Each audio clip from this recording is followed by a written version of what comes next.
Bom dia, e boa Páscoa here in Portugal. Happy Easter to you. But Munson here, labouring under a terrible man flu, for which I've had very little sympathy from Natasha. Good morning to you, Natasha. How are you? Very well. No cold, nothing to complain about. Unlike me. Okay. Not that it's made any difference whatsoever. Right. We have your top 3 news stories. It is hopefully a peaceful Easter weekend. Somewhat grisly reporting that we'll go to, though. The body of the missing Algarve businessman has been found, and the burning body in Almada as well, among other things that we'll talk about. Before we get started, I do need to fess up about the IMA artificial intelligence introduction into IMA's efforts, which was, as it turns out, an April Fool joke. The Day of the Liars, I think they call it here in Portugal, don't they? Dia de Mentiras here. So, kind of sorry, not sorry. It upset some people, amused others, but that's what you'd expect with an April Fool, right?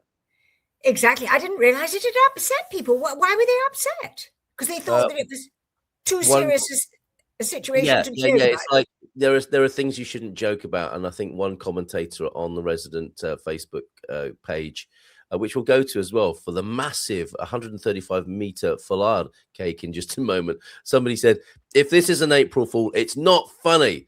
Another one said, this is the funniest April Fool I've read for decades. Exactly. And I think, yes, it does. Well, I think you're on something. I can't understand people who take umbrage. Right. The whole idea is that we should all let people have fun on April Fools. Indeed. Let me decode an umbrage. And it reminds me of a very quick anecdote I'd love to share. It's a British sort of idiom, isn't it? Taking umbrage, which is like getting the hump, which is also another British idiom. Getting upset. I think that's universal, isn't it? And I think I was talking to, maybe called a friend and spoke to his partner and said, has he taken umbrage? And she thought it was a tool, a specialist tool that we were using at the time.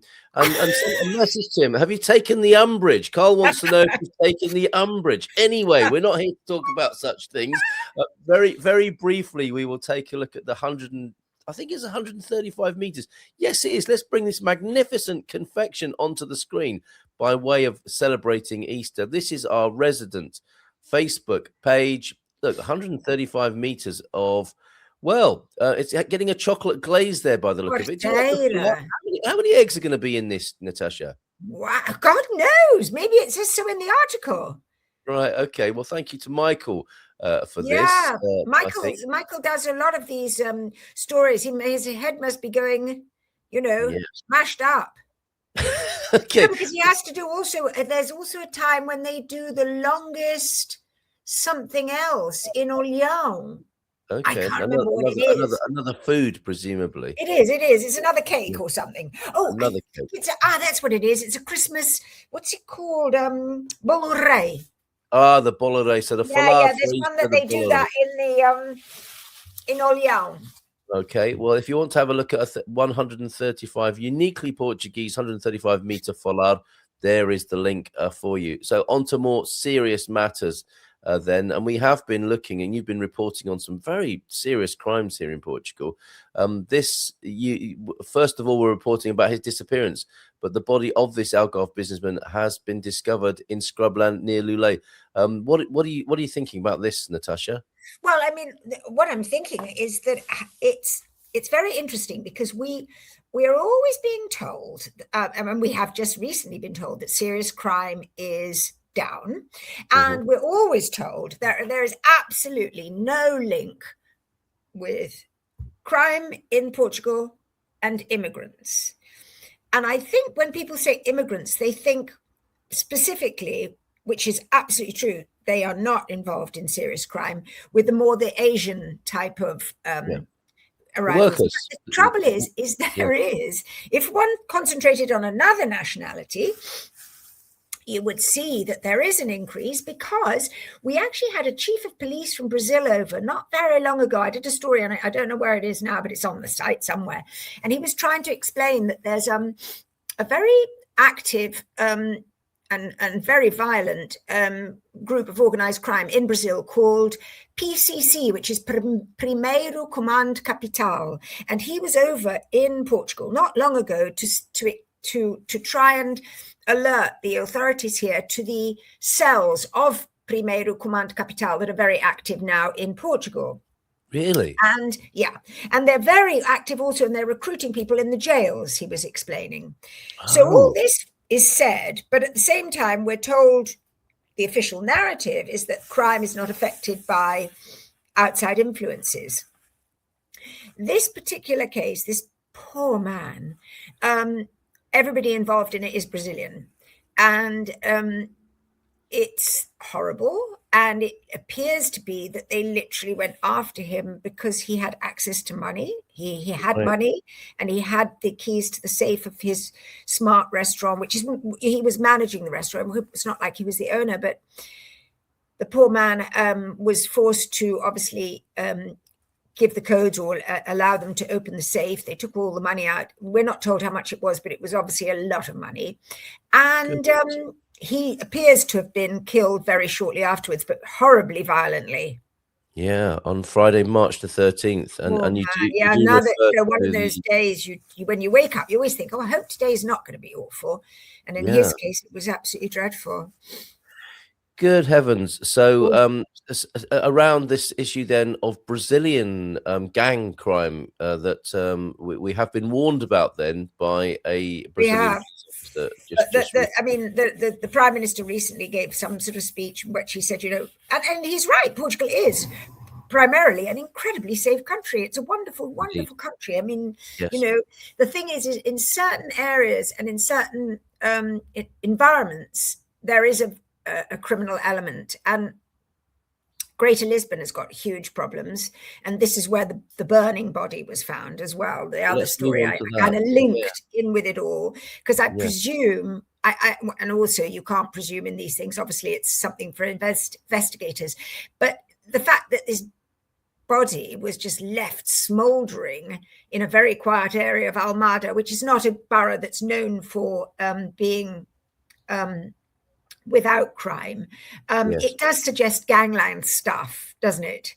Ooh. You don't. And again, drugs and blah blah blah, which again is what this Brazilian chief of police or whatever he was, prosecutor who came over last year, was trying to explain had been exported into Portugal or imported into Portugal, sort of thing. Absolutely. And what do you make of the response from a governmental level, especially from the police about this? Do you get any sense of how jealously the reputation for safety in Portugal is being guarded and how this is being responded to? Yeah, I get the impression that obviously the official narrative has to be that Portugal is one of the safest countries in the world and blah blah blah, because it's very good for our image, our international image, and indeed we are incredibly. And it feels safe, doesn't it? It does feel safe, no question. Yeah. It feels like a safe culture to be in. It is, because the people are so lovely. The thing is that we've now got a very much more multicultural society, and so it's not quite the same as it used to be. But the police are well aware of it. The police are on, they know what they're doing. The trouble is that we've got certain elements in the police that take it too seriously, and then you've got these stories of their treating foreigners badly, and so there are all the crinkles to sort out. But I think the police know what they're doing, and they know they've got various people presumably under surveillance a lot, because they do know that these gang affiliations, they are aware of it all. Yes, I get the impression that the police largely do a very good job in Portugal. Yeah, they're brilliant. And this, I think it was put to me as a kind of, these are social red lines. We're a fairly placid, peace-loving, easygoing people, but there are certain lines that when they're crossed, there is a cultural backlash of no uncertain terms, and hopefully that will be felt with these sorts of this sort of reporting that you have for us here. Yeah. But this, So anyway, for the situation of this poor man in the Algarve is that one Brazilian is behind bars. He said he knew nothing about it at all. seems highly unlikely. And the other two are in Brazil because they used his bank cards to get tickets out of plane tickets to Brazil. People, terrible and people. I think because of the various problems with extradition and if they are caught, the chances are much more likely that they would be tried in Brazil, Right? because they won't be brought back here. I don't think. Wow. Okay. Well, there is justice for this a man's family. What a horrific situation, and it's really very sad, isn't it? Because of the atmosphere, the sense you get of how easygoing these environments are, and then for people to come in who are acting so brutally, it's shocking. It's shocking. I find it very absolutely. Well, this thing, I mean, if you've got the money, what's the reason to kill somebody? There's no reason. Indeed, there's no reason. If you've got all the money and you disappear and you've left them maybe tied up, well, that's enough. It'll take them ages to get out, and you've gone by then. Clearly brutal people that you're speaking of. Well, it's a different attitude to life, That's right. Absolutely, yes. Attitude to life is very, very embracing. You've got to hang on to life for as long as possible. But then there are other cultures where you just kill for anything. Where it's cheap, yes, absolutely. And we don't want that here. We do not want that here. Right, shifting the focus and the lens then on the news, and where some countries are receiving criticism for being unsupportive of the United States' efforts around the world for global security. It looks like Portugal have been thanked. What's this about? Well, this is all a bit dodgy in a way, because we're being thanked in a but for basically bending over backwards as usual, and allowing things to happen that we say we're not allowing it to happen. Do you see what I mean? It's sort of like, they're using our airbase, but it's all under control. We have the final say in what they're doing and blah blah blah, which of course is not true. So, but they will say it is true, and there's nothing we can do to say that it isn't. But it clearly, I mean, the long-awaited arrival of the Reapers, these incredibly lethal drones that cost $48 million each one. Really? That has been held up because Portugal have been umming and ahhing, because it's clearly going to be used for an attack purpose. And they kept saying that Large was only going to be used for defensive purposes. Yes, Large being the Azorian airbase. Yes, they have arrived, and because do you remember last week I said I can't believe it? They've been talking about that they'll be arriving in containers and assembled so that it doesn't look like they're arriving like war machines arriving in Large, but actually they flew in just as I thought they would. They didn't arrive in containers. They flew in. They were there for an hour and a half, and then they flew out to Jordan. So it's an accidental gratitude, perhaps one where if the Portuguese and Spanish leaders are together, the Spanish have taken a very clear position on this, and the Portuguese might smile wryly and say, well, looks like we've stayed out of trouble and nothing to see here. But it's so interesting because the Portuguese are in one respect being thanked just when France and Italy also have said enough now, we've had it. We've had it with this nonsense. But Portugal is also, at the same time it's receiving thanks, it is taking part in this great collective of countries trying to broker a diplomatic, calm and clear leadership type solution for the Strait of Hormuz. So, like I said last week, it's running with the hounds and hunting with the hounds and running with the hare. We always do everything. Well, that was a World War II position, was it not? Salazar was doing something very similar. So it's perhaps a cultural thing that we're looking at here. And meanwhile, as you say, whilst allowing the Azorian airbase to be used by American forces, our foreign minister is at this meeting. Are you aware of the historical context of the Strait of Hormuz? When in 1515, the Portuguese took a fort in Hormuz. Yes, I knew there was some Portuguese connection to it. It's incredible, isn't it? It is. It really is. We've got Duck22 joining us, saying posturing. Quite posturing, right. A single word, a summary of that.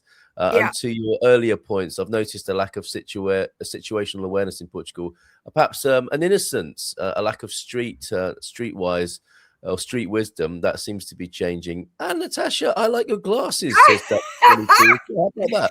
Well, shall I tell you something? Shall I tell you something very interesting? Those glasses, I got them from the optician that's always telling me, oh, this eye, that eye, we got to do this, we got to do that. And I went in the other day and they said, oh, we've stopped using these glasses. I said, oh, why? And they said, well, they came from a very aggressive family in Israel. Oh, really? A boycott? Said, we just had enough. We were being bullied to death. So this is one of the, Oh, my goodness. Right. So okay. that's the end of those. So they're worth a lot of money now. They're actually a prize. No, I don't think so. They're probably worth nothing. Probably worth nothing. Well, there you go. There's the glasses.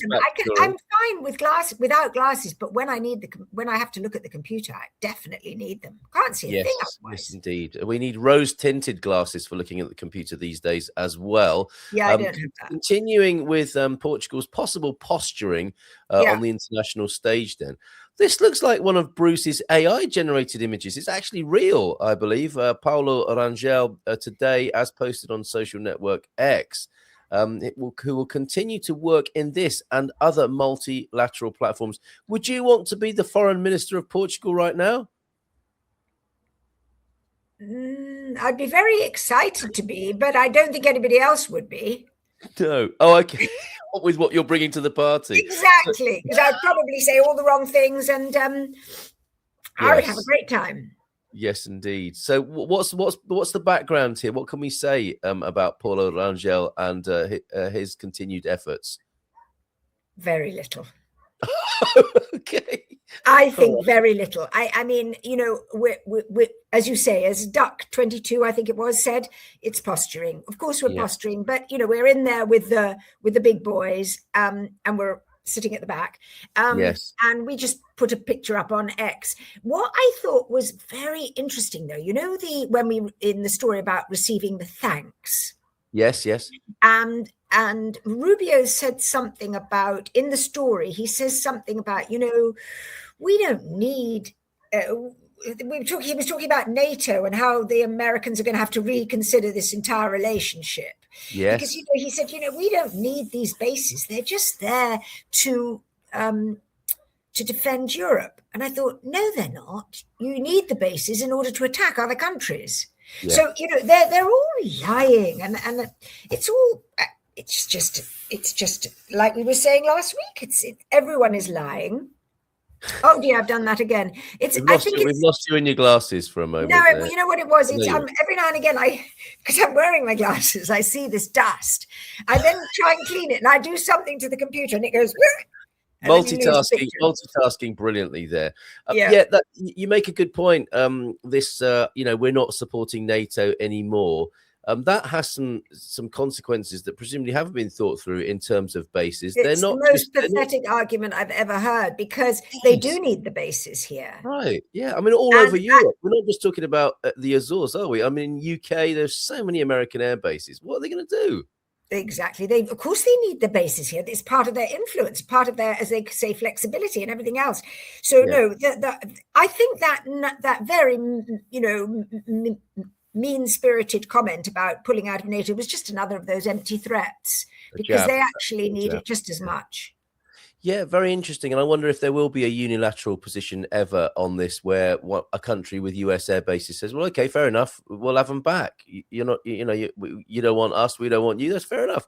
Let's move on. But I guess they have to move in lockstep rather than take unilateral action of that kind in the way the US does. Well, I mean, look at what's happening. If you've got France, Italy, and Spain all saying what they've been saying, we've got the NATO chief going over to Washington, I think, next week.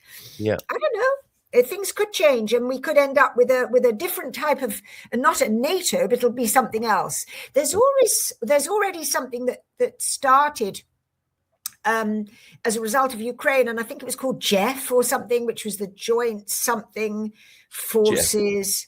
Yeah, something like that. But expeditionary force, perhaps. If NATO doesn't, if for some reason the Americans did pull out of NATO, there would be something else coming in its place, and it would have, a lot of different countries. And yes, of course, it wouldn't have the same military firepower, but even that military firepower apparently is reducing dramatically as a result of all this It is. nonsense in the Middle East. Yes.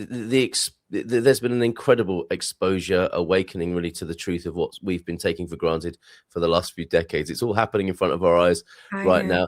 Just on this matter then of Portugal on the global stage, is there any news on when Senor Seguro, our new president, will meet the president of the United States? I know he's very busy at the moment, but he does cram a lot into his calendar. This is Donald Trump. Do we has that been mentioned at all? When the new It hasn't been mentioned, but you know, the little I seem to be aware of our new president, he's totally focused on trying to help Portugal at the moment. And I don't know if he's as interested in international exposure as Marcel was.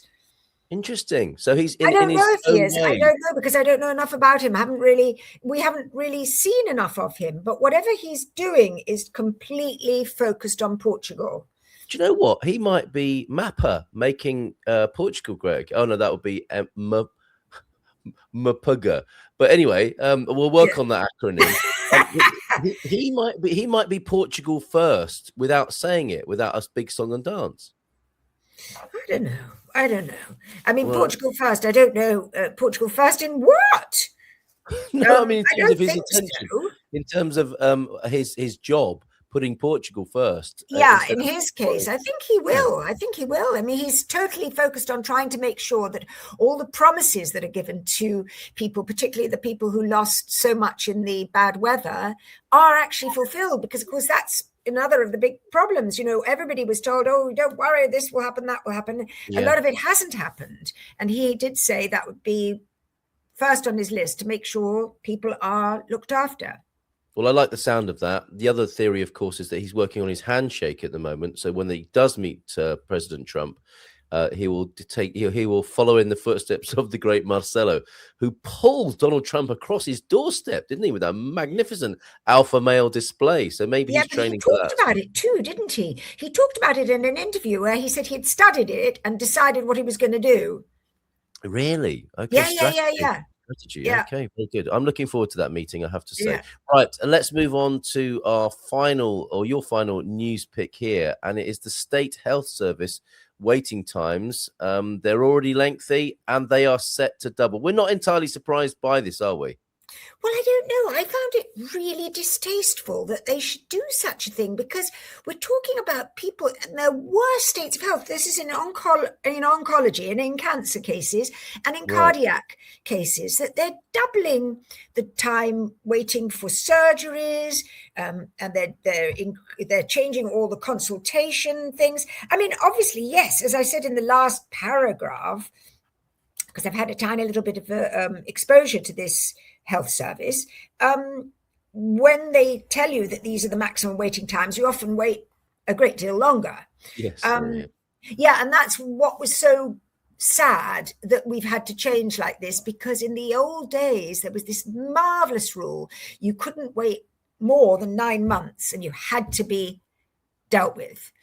So what's actually happening here then? They are changing the way people are dealt with, or this is just they're changing the way you're dealt with.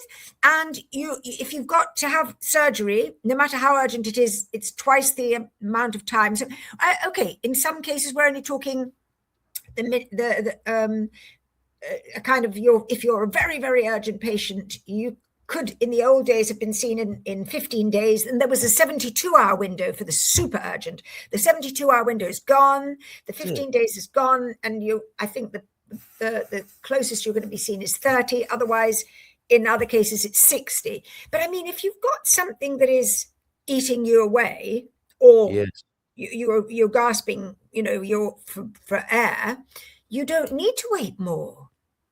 And what's distasteful to you is how cynical this sounds, perhaps, because on first view, I'm thinking, well, we've got an aging population, we've got all sorts of pressures that are societal, and this is happening all over the world. That there are people living longer, but their health may be not so good, and there are these chronic diseases that are growing.